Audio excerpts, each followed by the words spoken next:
Bonjour à toutes, bonjour à tous. Alors on est heureux de vous retrouver ce matin pour une nouvelle matinale RSM.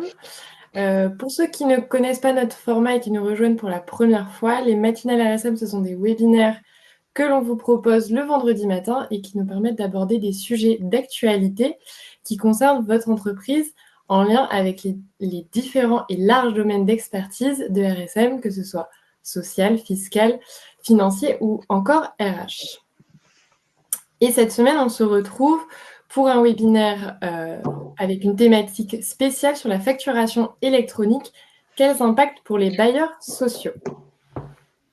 Pour ce qui est donc de nos intervenants de ce matin, excusez-moi, donc nous sommes accompagnés de Thomas de Gigord, qui est directeur conseil avec une grosse expérience dans le logement social, Mathilde Jounot, qui est associée conseil et référente sur la facturation électronique avec Thomas, et enfin Hélène Kermorgan, qui est associée audit et référente du secteur immobilier social chez RSM.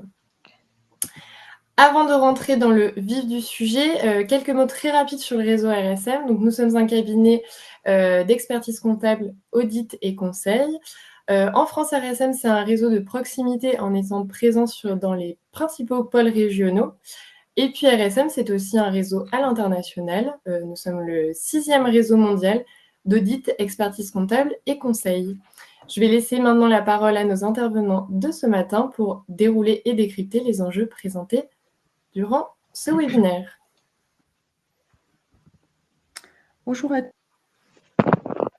Ravi de vous retrouver pour ce webinaire. Donc, le département immobilier social que je porte, c'est 90 bailleurs que nous accompagnons de référence active. On intervient sur l'ensemble du territoire et la particularité de notre département, c'est que c'est un département qui regroupe 30 personnes avec autour de 3 métiers que sont de RSM, tels que l'expertise comptable, le conseil et l'audit, qui est principalement auprès de bailleurs sociaux. Avec une équipe qui a la particularité de comporter des consultants qui ont déjà exercé au sein de bailleurs à des postes opérationnels tels que financiers, DSI ou auditeurs internes. Donc, on a vraiment notre équipe, on souhaite à l'image du webinaire, donc avoir des complémentarités entre à la fois le métier, tel que l'expertise comptable, la facturation électronique aujourd'hui, qui est partie par Mathilde, et également des experts sectoriels tels que Thomas ou moi sur la partie bailleurs sociaux. Donc voilà, j'espère que ce séminaire vous apportera beaucoup au quotidien pour décrypter cette réforme et les enjeux qui vous attendent dans le futur.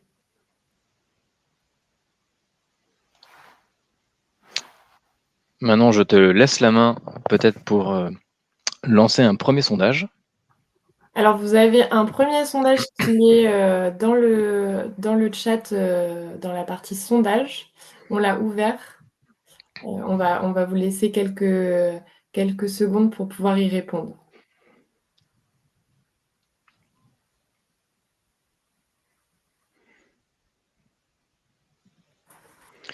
Donc, la question qui vous est posée consiste à savoir où est-ce que vous en êtes dans votre projet de facturation électronique aujourd'hui.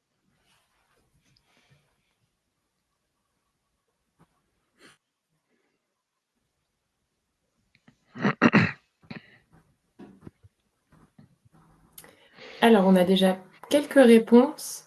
Donc, on a une majorité de « nous n'avons pas encore commencé ». Quelques réponses nous sommes dans la phase de cadrage. Et ensuite, on a une réponse et une réponse pour les deux autres options.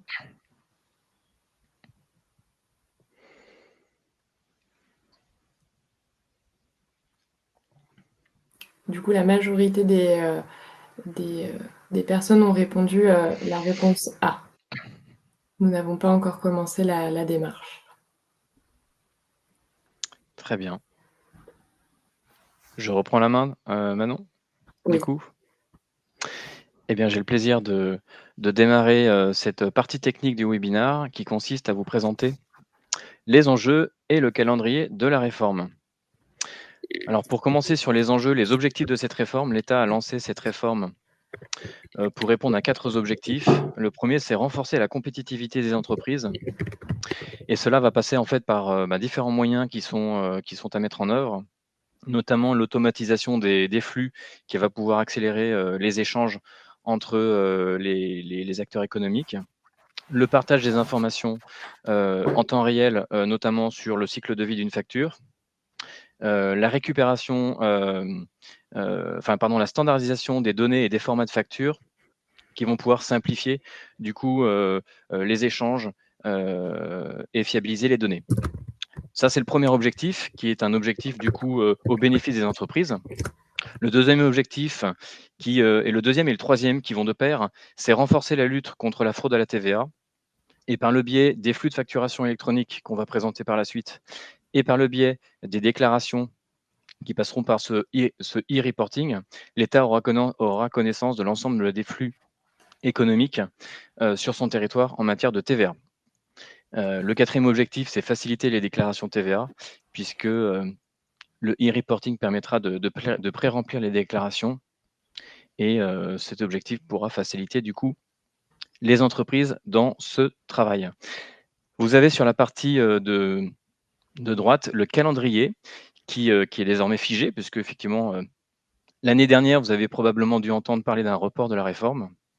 Ce calendrier maintenant est figé. Vous avez donc une première échéance au 1er septembre 2026 qui concerne toutes les entreprises, à savoir de l'obligation de recevoir les factures au format électronique dès lors qu'un de ses fournisseurs doit pouvoir le lui envoyer sur ce format-là.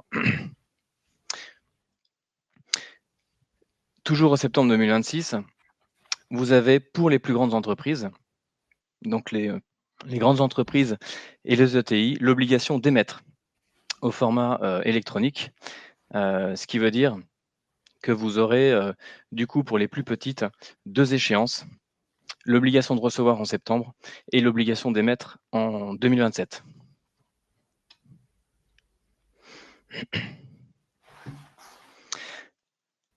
Alors, quand on parle de format électronique, de quoi s'agit-il? Aujourd'hui, vous avez différents formats d'échange possibles que vous voyez sur cette slide. Vous avez des formats PDF, des formats papier, des formats JPEG, des formats donc libres qui sont utilisés dans tous les secteurs et dans toutes les entreprises. Demain, vous n'aurez plus l'occasion, pour les flux qui rentrent dans le périmètre de la réforme, d'utiliser ces formats-là. Il y aura donc 3 formats qui font partie du socle de la réforme, qui sont des formats EDI, dont vous avez les 3 principaux formats ici présents, le format FactureX, le format UBL et le format C2I. Le format FactureX a la particularité de proposer une face visible pour l'œil humain, qui ressemblera à un PDF, et une face invisible, donc le verso, qui est au format XML, et qui sera donc lisible par une machine au format structuré. L'avantage de ces 3 formats-là, c'est que ce sont des formats structurés qui permettent la standardisation des données et donc l'exploitation par les machines et par les systèmes de ces informations-là.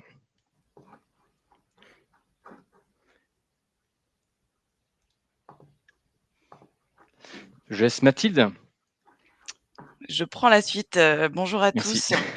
Donc un rappel sur les grands principes, de la réforme. Alors on a compris, par rapport au sondage, on avait effectivement, des personnes, et plus de 40 voilà, qui n'ont pas commencé, et 30 qui sont dans la phase de cadrage, et le 10 concernant justement le reste, ont avancé sur leur projet.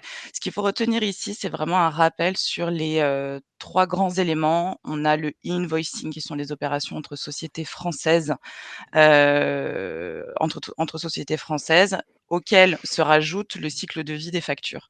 Donc le cycle de vie, c'est vraiment indiquer le statut. Donc on en a 4 qui sont obligatoires: le statut rejeté, le statut déposé, notamment un autre exemple, le statut encaissé. Donc ça, ce sont des statuts qui sont éligibles uniquement sur le e-invoicing. Donc ça veut dire que lorsque vous allez envoyer une facture à votre client ou que vous allez recevoir une facture de vos fournisseurs qui sont éligibles, vous allez avoir une obligation de vous échanger quel est le statut, où est-ce que vous en êtes dans son acceptation, dans son paiement.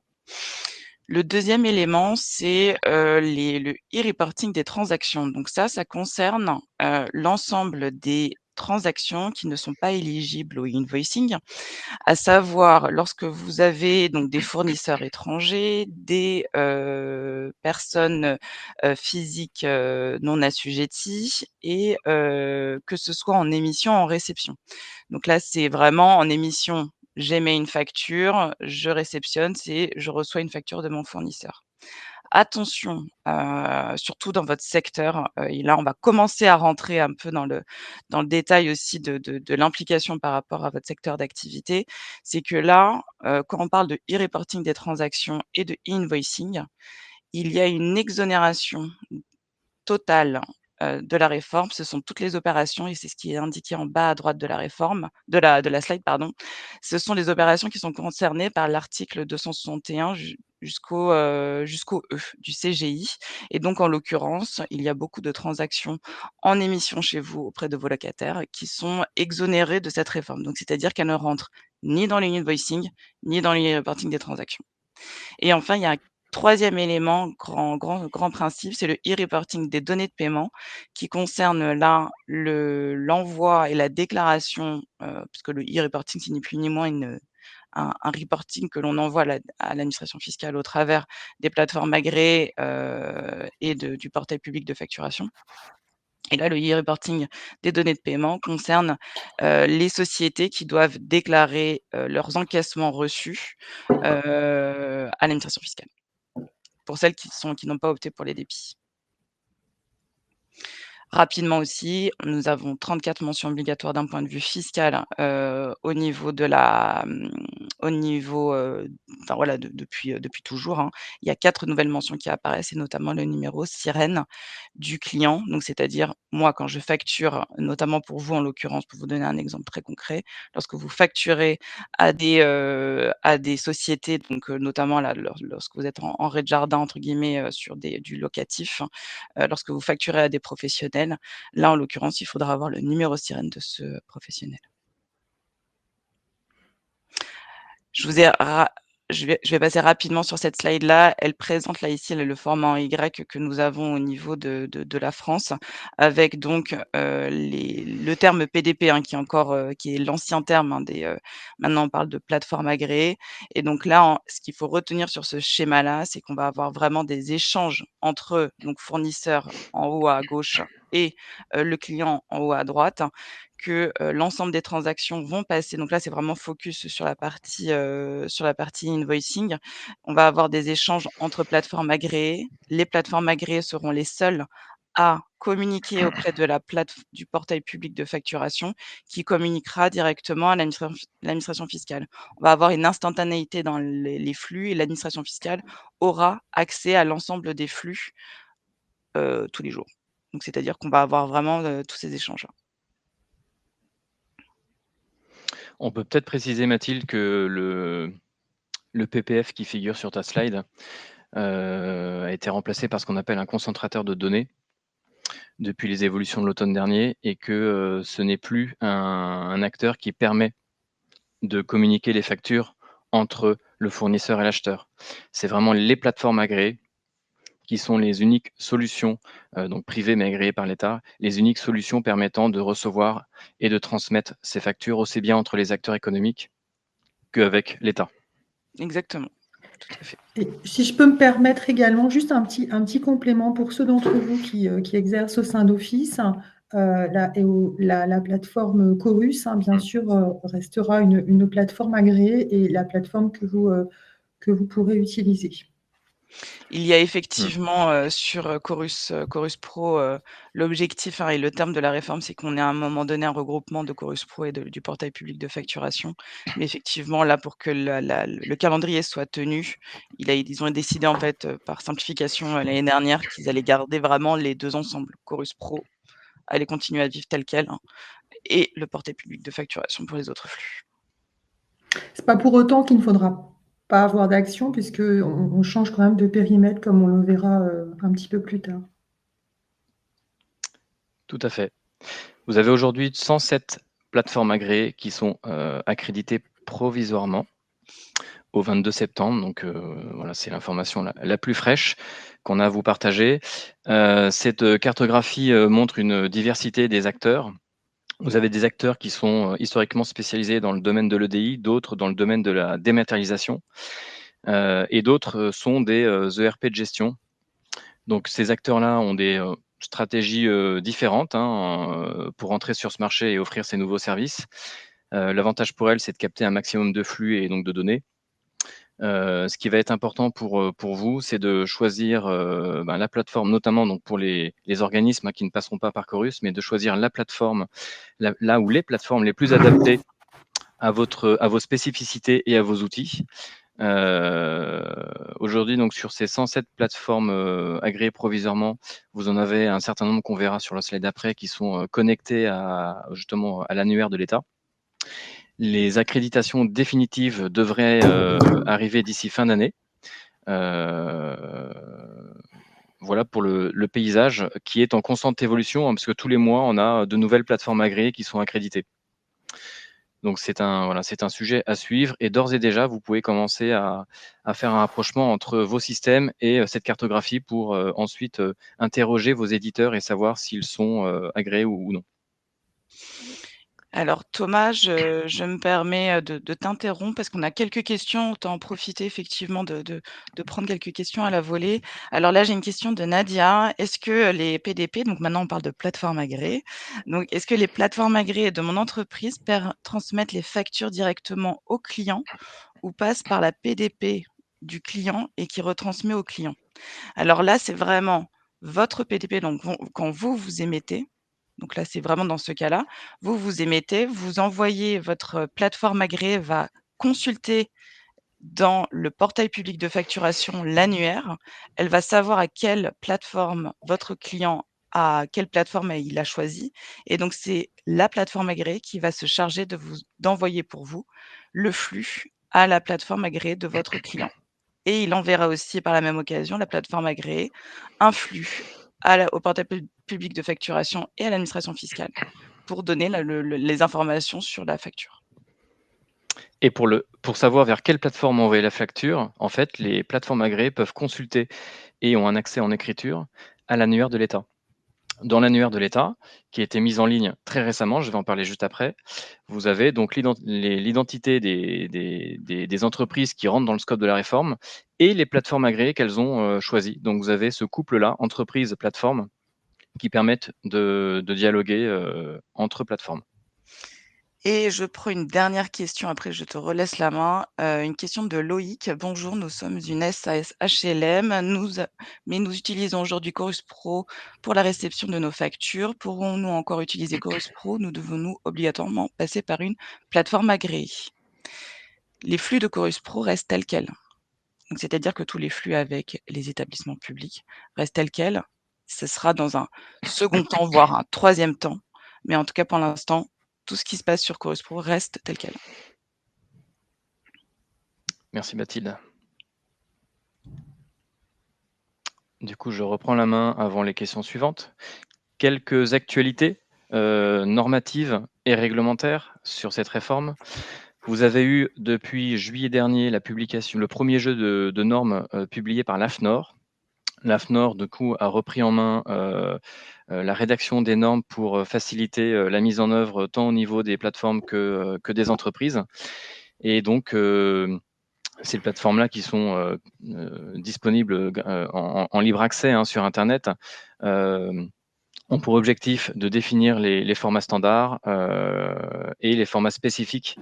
Et notamment, il y a tout un sujet qu'on va aborder par la suite et qui sont spécifiques à votre secteur de l'habitat social, ce sont les cas d'usage. Ces normes AFNOR permettent de modéliser tous les processus standards et spécifiques que nous pouvons rencontrer dans les domaines de la facturation et permettent du coup de savoir quels sont les acteurs, quelles sont les données complémentaires qui seront échangées sur l'ensemble de ces process spécifiques.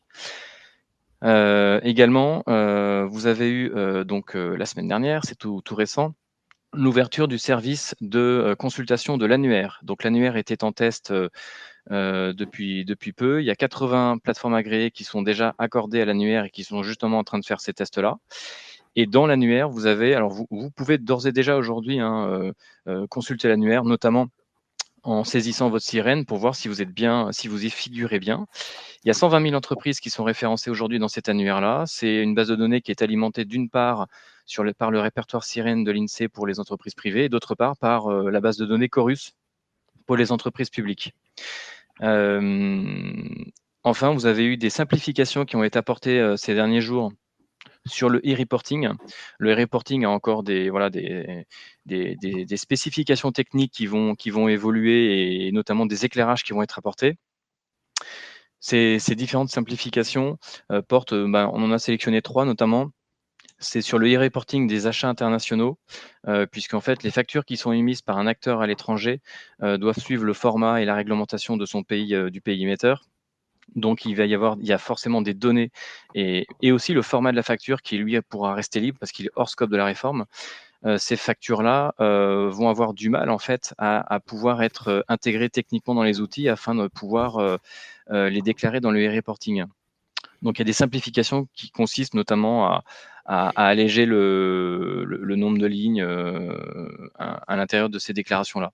Vous avez également la possibilité de ne pas faire de e-reporting s'il n'y a pas de transaction à déclarer, plutôt que de faire un reporting à blanc.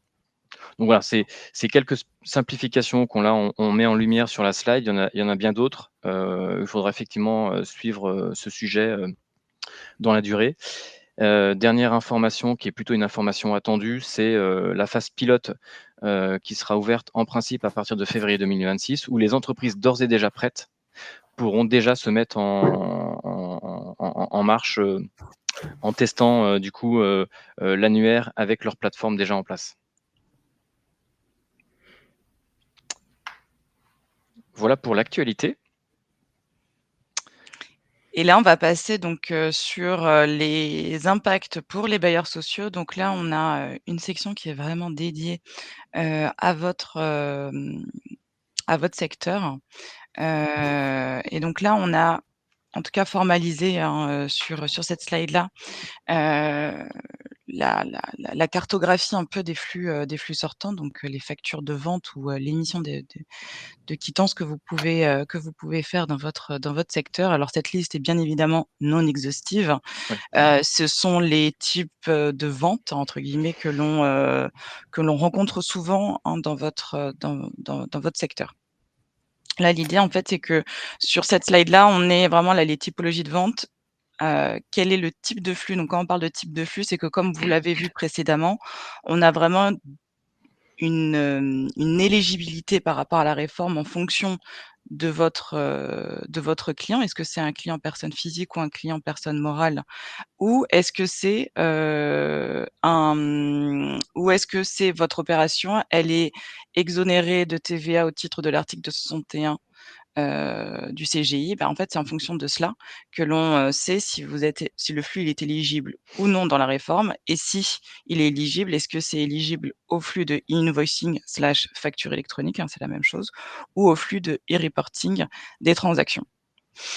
Donc là, on a notamment la partie, alors je vais pas tous les citer, de toute manière, vous avez accès aux slides après le webinaire, mais l'idée là, c'est que vous avez les locations de locaux commerciaux. Donc là, ce que j'ai cité tout à l'heure, lorsque vous émettez des factures, des quittances de loyer pour des locaux commerciaux, donc le preneur étant une société personne morale, donc là, elle est éligible à la facture électronique /e-invoicing et donc au cycle de vie.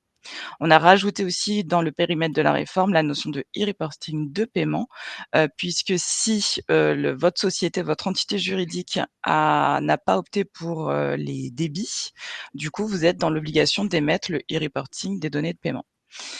Autre exemple aussi très important et très significatif dans votre secteur, c'est les locaux à usage d'habitation, donc pour les particuliers, qui est un grand volume d'activités et de quittances émises dans votre secteur. Et donc là, on est sur la catégorie de votre preneur étant un particulier. De ce fait, là, vous êtes complètement hors réforme puisque c'est exonéré de TVA dans le cadre de l'article 261.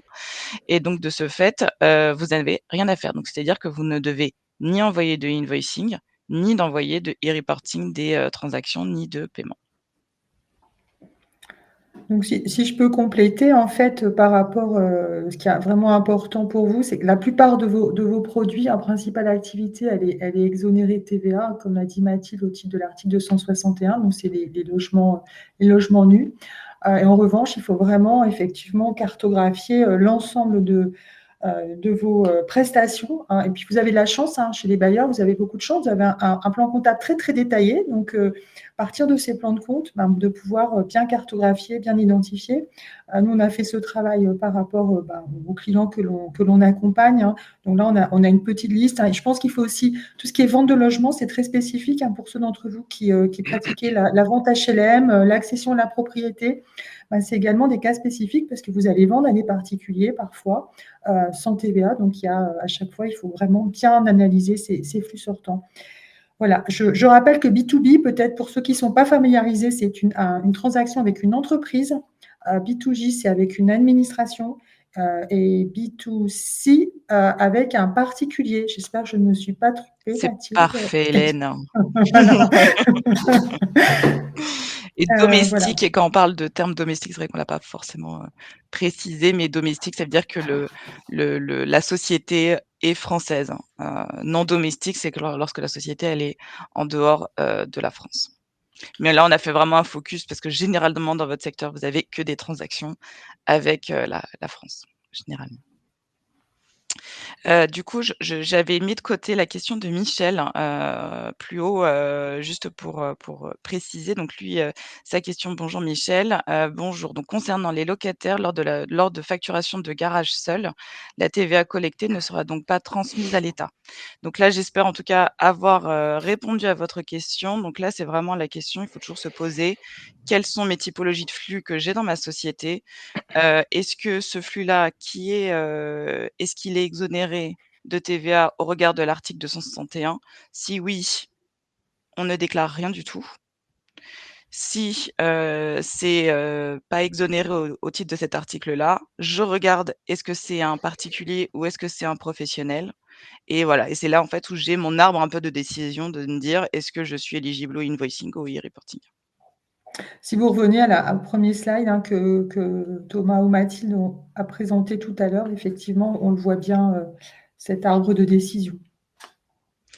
J'avance rapidement sur le flux entrant qui est plus «facile» entre guillemets dans votre secteur entre guillemets. C'est que là, vous avez donc des achats qui sont généralement vous recevez vos fournisseurs, ce sont généralement des sociétés françaises, et donc là, vous allez être quasiment pour toutes éligibles au flux de factures électroniques. L'attention et la particularité que vous avez là-dessus, c'est que sur les situations de travaux, donc lorsque vous avez des maîtres d'œuvre et que vous réalisez des travaux, là, c'est hors champ, le document en tant que tel de situation de travaux. Le document qui est vraiment éligible à la réforme et qui est accepté par l'administration fiscale, c'est vraiment le flux de factures, les factures associées aux situations de travaux. La situation de travaux est vraiment hors scope.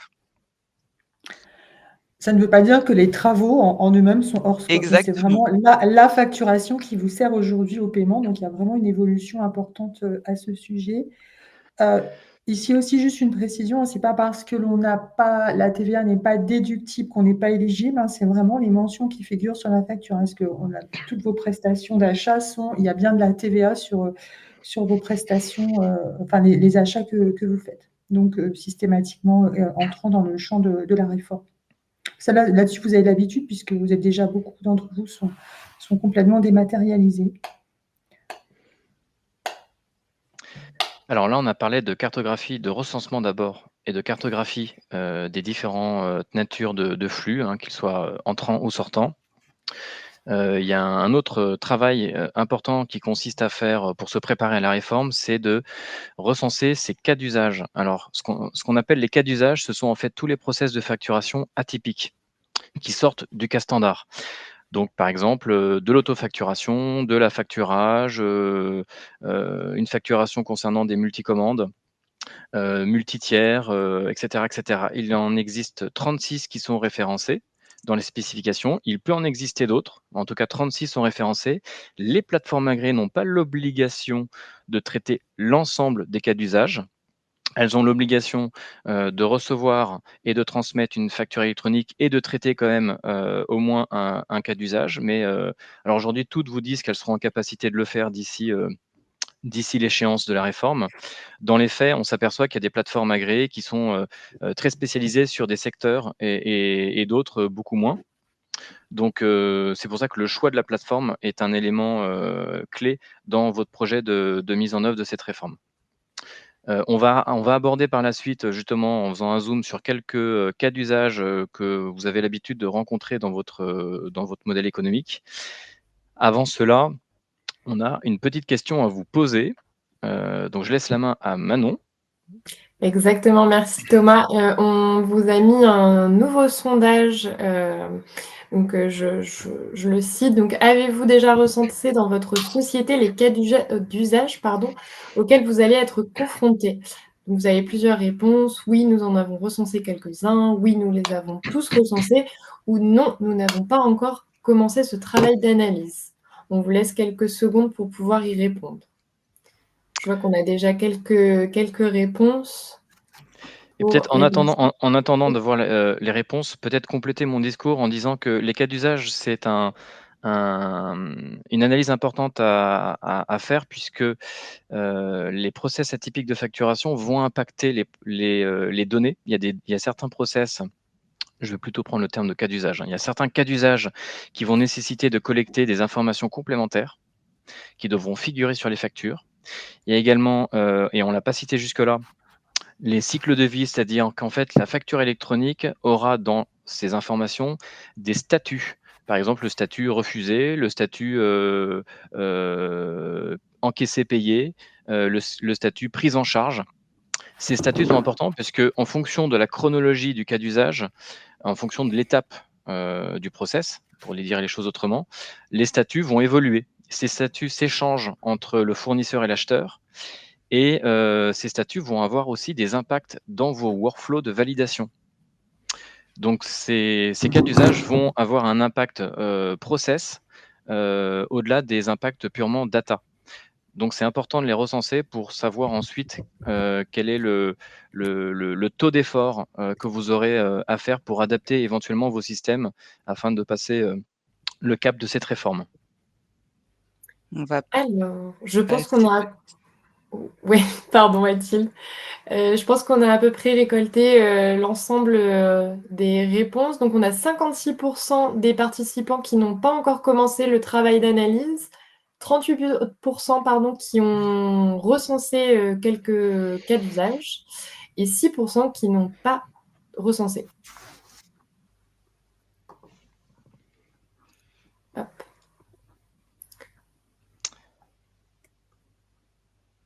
Très bien. Hélène, sur les cas d'usage un peu spécifiques au secteur. Oui, alors sur les cas, par exemple, on va avoir de tout ce qui est facture. Je pense au sujet qui pose souvent difficulté, les paiements directs à des sous-traitants. Là, au cas particulier, pour l'instant, les parties vente immobilière ne posent pas de difficulté, mais ça va être des cas d'usage puisque vous allez avoir un acte notarié et pour certains, vous devez aussi aller déclarer. Donc là, vous allez avoir un cas d'usage spécifique. Vous avez aussi toutes les factures émises avec un mandat de gestion en gestion ou vice-versa. Quand vous gérez pour un tiers, on va avoir des cas d'usage spécifiques. Donc, l'idée ici n'est pas de tout citer, mais d'avoir quelques exemples concrets à mettre à ce qu'on entend par cas d'usage. C'est toutes vos spécificités qui vont nécessiter un traitement et une modélisation en fait, pour que ce soit bien accepté par la plateforme. Et effectivement, Pardon. là-dessus, excuse-moi, je me permets de te compléter, Hélène. Quand on voit justement que vous êtes 40 à ne pas avoir commencé et les 30 qui sont dans la phase de cadrage, et comme l'a rappelé Thomas, on vous recommande vraiment, de faire ce travail-là d'analyse, parce que comme l'a présenté Thomas, c'est un vrai enjeu sur vos process. Vraiment, nous, en termes de retour d'expérience, ça fait, 4 ans, hein, qu'on accompagne, des sociétés et des groupes, hein, dans la mise en conformité avec la réforme. Chacun, vous avez tous des adaptations à faire, que ce soit sur les mentions des factures qui sont émises, que ce soit sur la mise à jour de vos process. Il n'y a pas un seul groupe, pas une seule société où il n'y a pas des modifications à faire. Et ce qu'il faut vraiment enfin, c'est pas qu'un projet, de choix de plateforme agréée.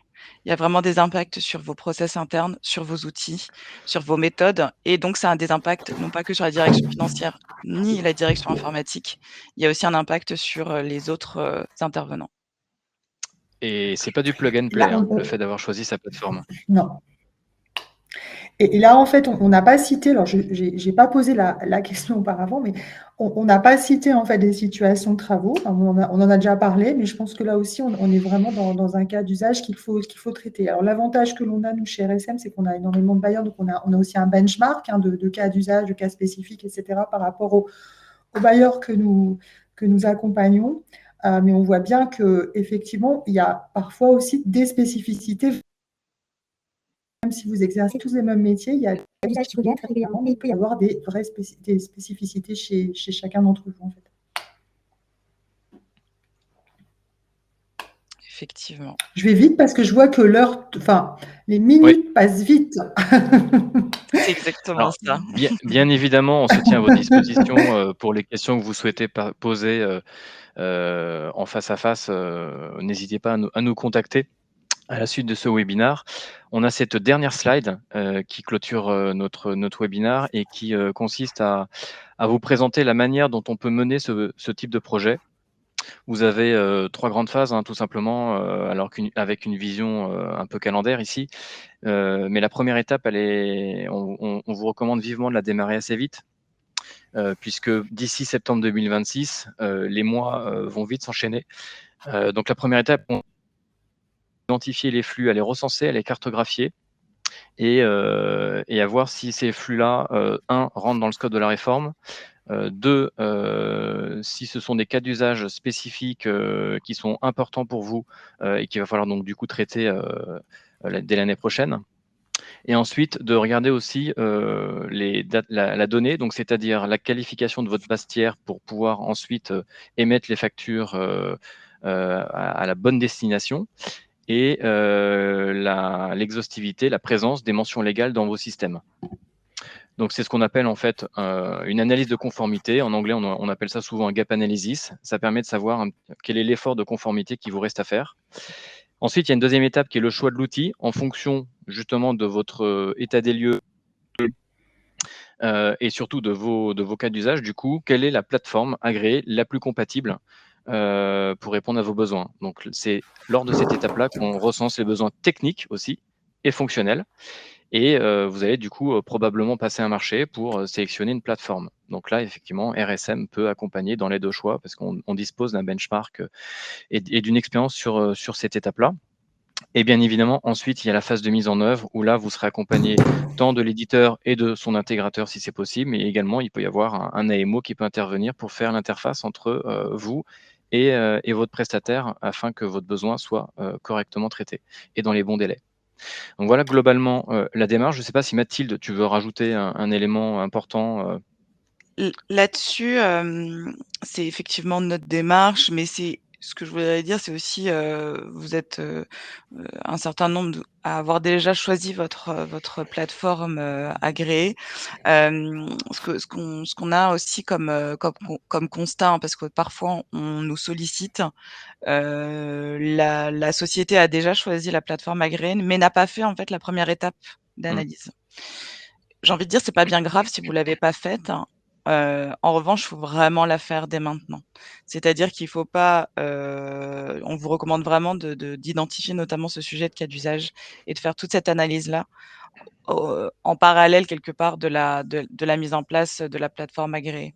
Il y a beaucoup de là, ce qu'on constate aussi, c'est que beaucoup de plateformes agréées commencent à être un peu en saturation, surtout celles qui sont assez, voilà, qui ont un peu le vent en poupe, hein, j'ai envie de dire. Donc là, l'idée, c'est que ceux qui n'ont pas démarré et qui n'ont pas choisi leur plateforme agréée, attention, commencez dès maintenant puisque, on va avoir à un moment donné un problème de bande passante des éditeurs qui n'auront pas la capacité de vous accompagner. Donc pour ceux qui ont déjà choisi, qui n'ont pas fait la définition de la trajectoire, qui n'ont pas analysé leur process, faites-le maintenant aussi. Et ceux qui n'ont rien commencé, qui sont, commencez votre projet, dès maintenant. Voilà, c'est mon dernier conseil, sur ce webinaire. Oui, moi je partage aussi grandement l'avis de Mathilde. C'est vrai que quand on voit le taux de personnes qui n'ont pas encore démarré, d'organismes qui n'ont pas encore démarré, il faut vraiment aller assez vite parce que vous êtes dans des systèmes qui sont complexes. Vous avez aussi un changement de plan comptable prochainement. Et puis vous êtes aussi un des organismes qui sont souvent contrôlés en fait sur vos délais de paiement fournisseurs. Donc là, ça va être, c'est-à-dire qu'il faut aussi en profiter. Peut-être pour voir, pour s'assurer que ça va permettre aussi d'accélérer pour certains leur délai de paiement. Et puis aussi, jusqu'ici, il n'y a pas beaucoup de contrôle de TVA chez les bailleurs sociaux. Cette réforme va changer la donne, en fait. Donc aussi, de bien en profiter aussi. Alors, je suis toujours Madame Plus, hein, mais profiter peut-être dans un second temps, parce qu'il faut déjà, c'est votre priorité, c'est passer à la facturation électronique, mais aussi de s'assurer que tous vos process de TVA et vos traitements de la TVA sont bien conformes en fait aujourd'hui et qu'il n'y a pas de perte d'opportunité ou de faire prendre des risques à votre organisme par rapport à la TVA, à la LASM par exemple en fait. Je pense qu'il y a beaucoup de sujets qui peuvent être menés peut-être en parallèle. En tout cas, des nouveaux risques qui vont être portés peut-être par certains. Je vois qu'on a une question, peut-être la dernière du coup. Est-ce que les plateformes agréées gèrent la transmission des factures à Chorus? Mathilde, tu veux répondre à ces questions ou... Alors oui, je peux. Donc les plateformes agréées, et donc ça dépend desquelles, hein. Il y en a qui le font, qui ont déjà des connecteurs, qui sont déjà connectés, hein. Puisqu'il y en a dans les plateformes agréées, on a des anciens du monde de la dématérialisation, et cetera. Donc ils sont déjà connectés. Donc ça, ceux-là, il y aura pas de problème. Et c'est pour ça que vous devez faire cette analyse, avant le choix, puisque dans le choix, il faudra absolument avoir en tout cas surtout dans votre secteur d'activité, un éditeur qui est déjà connecté avec Chorus Pro. Je vois qu'on est arrivé au terme peut-être de ce webinaire. On a déjà dépassé de 2 minutes le temps. Manon, je te laisse dire le mot de la fin. Oh oui, merci beaucoup Mathilde. Merci à vous trois pour la clarté de votre décryptage et pour cette présentation. On a notre modératrice Aurélia qui vous rappelle que si vous souhaitez poursuivre l'échange avec nos experts de ce matin, leurs coordonnées figurent dans le support qui sera téléchargeable à l'issue de ce webinaire. Vous avez également un bouton prendre rendez-vous avec nos experts si vous voulez approfondir sur vos problématiques respectives. Et il me semble que nous avons plus de questions. Donc, il ne nous reste plus qu'à vous remercier, intervenants et participants pour cette matinale et à vous souhaiter une très bonne journée.